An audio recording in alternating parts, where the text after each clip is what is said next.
I thought my wife was decorating our house for a special date night because she kept talking about making memories. Instead, she threw a goodbye forever party with balloons that said, single and thriving.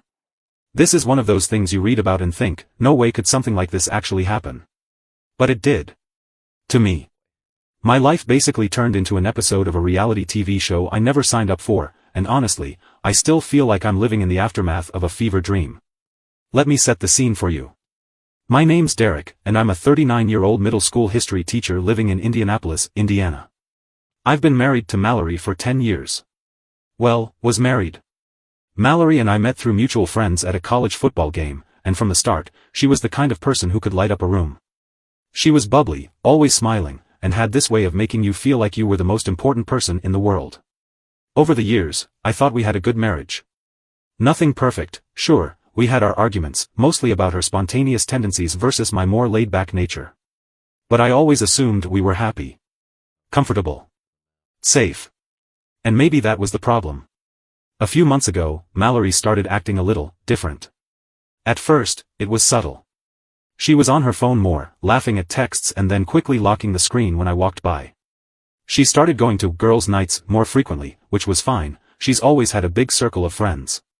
But then she started throwing around phrases like, I need to focus on myself more, and, it's time to start living intentionally. Now, I'm not the type to jump to conclusions. I figured it was just one of those phases where people reevaluate things and try to make improvements. She was watching a lot of motivational YouTube videos and reading self-help books about unlocking potential and embracing new opportunities. Honestly, I thought it was kind of cute. She seemed excited about something, so I supported her. But then came the weird part. One evening, I came home from work and found Mallory sitting on the living room floor surrounded by craft supplies. She had balloons, streamers, glitter glue, and what looked like about 50 mini bottles of champagne. I stared at the mess for a second before asking, what's all this for? She glanced up at me, smiled, and said, oh, just getting ready for something fun. You'll see soon enough. I raised an eyebrow. Is this for us? Her smile faltered, just for a second, but then she quickly recovered. Of course. You'll love it, trust me. That should have been my first clue, but I didn't push. Mallory was the type to love surprises, and honestly, I assumed she was planning something romantic for our anniversary or maybe a belated birthday thing. The next day, she told me she needed me out of the house for most of the weekend. I need time to set everything up, she said. And you're not allowed to peek. No exceptions. I thought it was a little strange, but I went along with it. Anything you need me to do to help? I asked. Nope, she said, a little too quickly. Just, show up at 7 p.m. on Saturday. That's all I need from you. I shrugged and figured, hey, maybe she's planning something special. Who doesn't love a little effort in a relationship, right?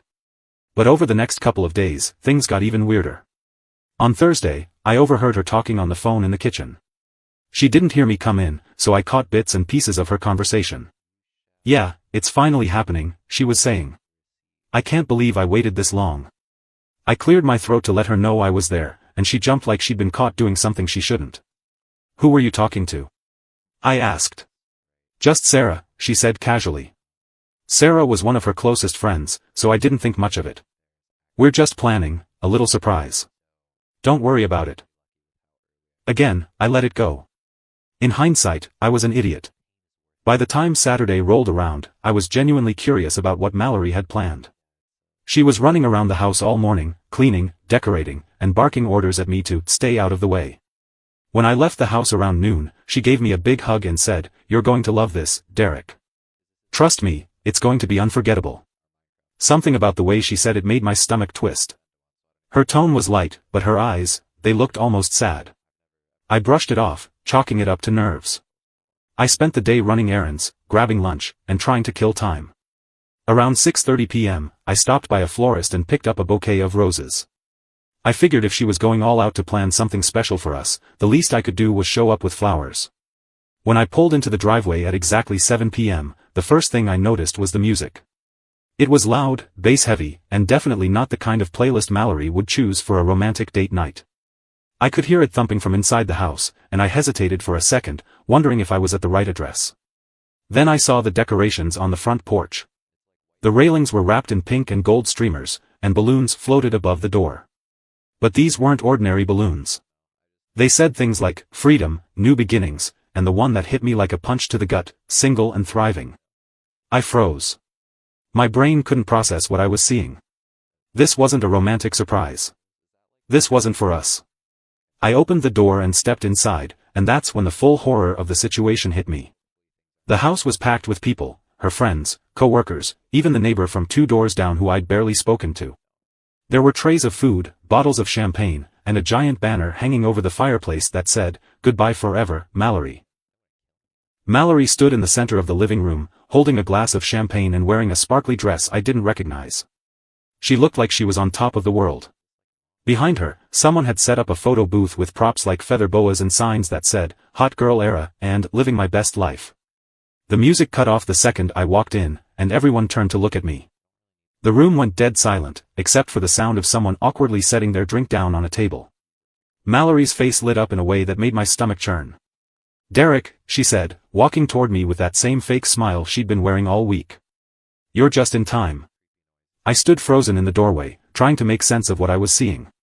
It was like stepping into a parallel universe where I was the only one who didn't know the rules. Mallory's big surprise wasn't for me. It wasn't for us. This was a goodbye party, and I was the uninvited guest crashing the celebration. "What is this?" I finally managed to ask. My voice came out shaky, and I hated how small I sounded in that moment. Mallory laughed, like I'd just told the funniest joke in the world. "It's my goodbye forever party," she said, gesturing around the room. "You like it?" I stared at her, my heart pounding. "Goodbye, what? What are you talking about?" Her smile faltered for a second, but then she downed the rest of her champagne like it was liquid courage and said, "Derek, I've been trying to find the right way to tell you this. I'm leaving. For good. I need to start over, focus on myself, and, well, this is my way of making it official." I felt the air leave my lungs. "You're leaving me?" I asked, my voice barely above a whisper. The room was still deathly quiet, but a few of her friends exchanged awkward glances. Someone coughed. "Derek," Mallory said, her tone softening as if that would make this any better. "This isn't about you. It's about me. I've been feeling stuck for a long time, and I can't do this anymore." "This?" I repeated. "You mean our marriage? The last 10 years of our lives?" She sighed like I was being difficult. "Yes, Derek. Our marriage. It's not working for me anymore." At this point, something inside me snapped. "And this is how you tell me?" I said, my voice rising.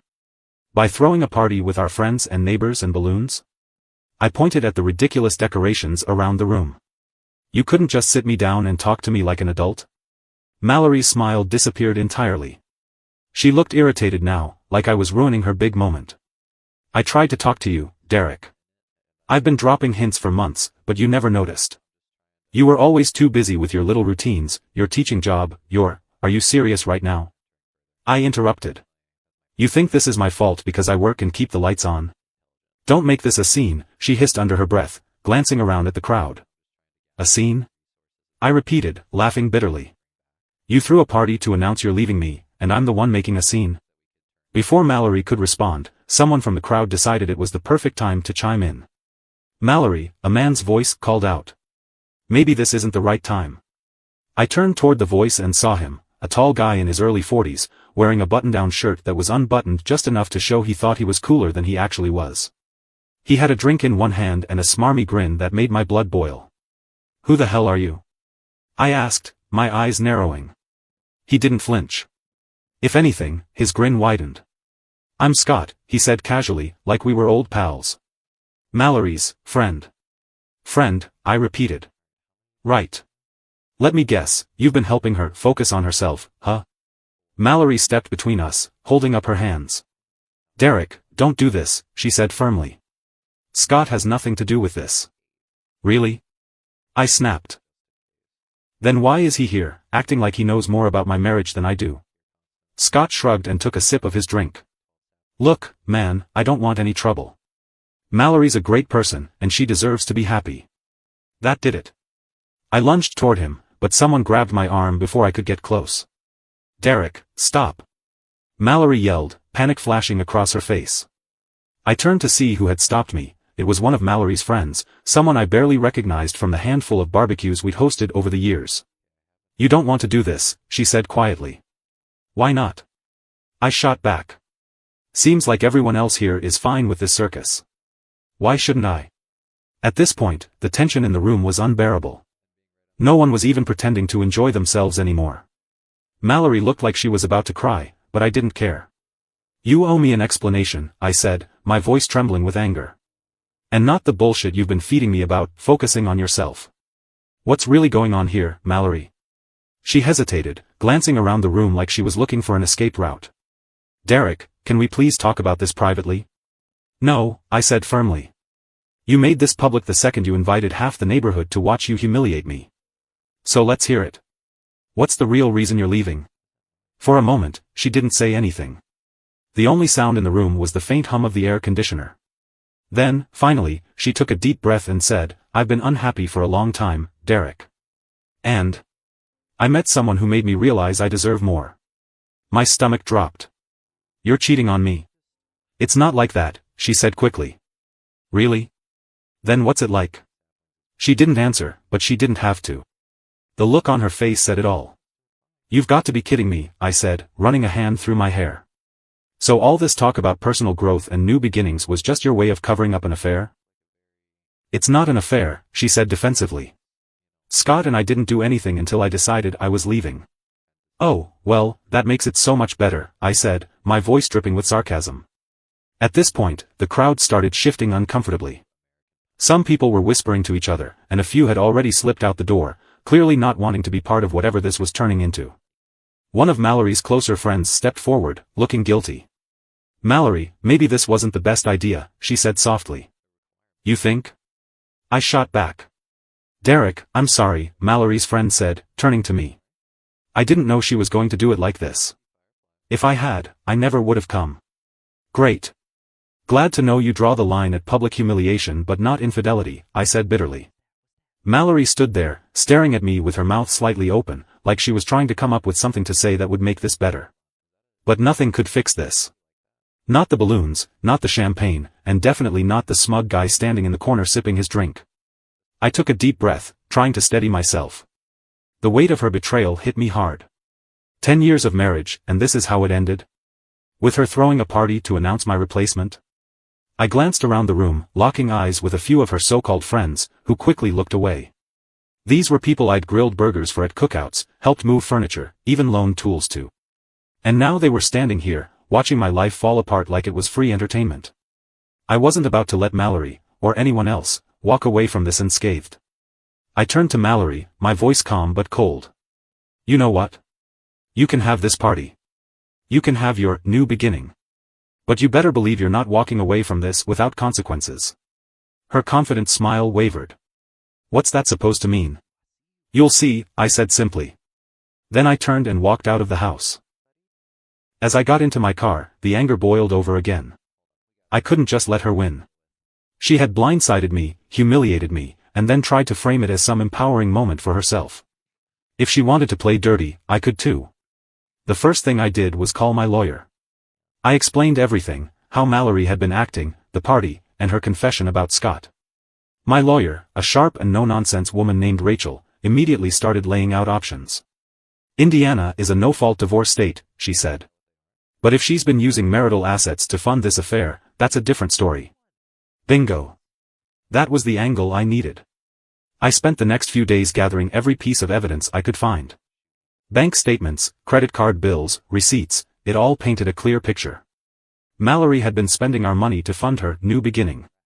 Dinners, trips, even a gym membership she'd claimed was for stress relief, but was actually where she met Scott.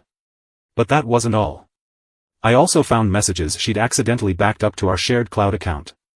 Texts between her and Scott, planning their future together while she pretended to still be invested in our marriage. The messages were enough to make my blood boil, but they were also the leverage I needed. I wasn't done. While Rachel worked on the legal side, I decided to make Mallory's new beginning a little less perfect. First, I canceled all the joint credit cards. Then, I took my name off the utility bills. If she wanted independence, she could pay for it herself. I also froze the bank accounts, leaving just enough in our joint account for basic expenses. Then came the house. Luckily, I had bought it before we got married, so my name was the only one on the deed. Mallory had been so caught up in her party planning that she hadn't thought about where she'd live after our divorce. On the following Monday, I served her with an official eviction notice. The best part, though? I didn't stop at the legal stuff. I wanted Mallory to feel the same public humiliation she'd put me through. I waited a week, long enough for the gossip from her goodbye forever party to die down. Then, I posted a long, detailed account of everything on Facebook. I included screenshots of the texts, photos of the receipts, and even a picture of the balloons from her party. I kept the tone straightforward and factual, but I made sure everyone knew exactly what had happened. I tagged her, Scott, and even a few of her friends who'd been at the party. It didn't take long for the post to go viral among our social circle. People who'd been at the party started commenting, claiming they had no idea what was really going on. Others messaged me privately, apologizing for not saying anything sooner. Mallory, on the other hand, went radio silent. She didn't post anything, didn't respond to messages, and stopped showing up to her usual hangouts. Scott wasn't much better. His social media accounts suddenly disappeared, and he stopped showing up at the gym where they'd met. A month later, we were sitting in a courtroom. Mallory looked tired, her once perfect confidence replaced with visible anxiety. She had tried to negotiate, but Rachel wasn't having any of it. In the end, the judge ruled in my favor. Mallory had to pay me back for the marital assets she'd misused, and I was awarded full ownership of the house. She walked away with little more than her clothes and whatever dignity she had left. As for Scott, I heard through the grapevine that his wife, yes, he was married too, had kicked him out as soon as she found out about the affair. Apparently, he'd been juggling 2 lives, and it had all come crashing down. Now, 6 months later, I'm doing better than ever. I've redecorated the house, started going to the gym, a real one, not the kind where people meet Scott, and even adopted a dog. I've also started dating again, slowly, but on my terms this time. Mallory, on the other hand, moved to a tiny apartment on the other side of town. Last I heard, she was trying to reinvent herself again, but the people who used to call her a friend have all distanced themselves. Turns out, no one likes being caught in the middle of someone else's drama. I don't regret what I did. She wanted a fresh start, and I gave her one. But not before making sure she learned that actions have consequences. And now? I'm thriving.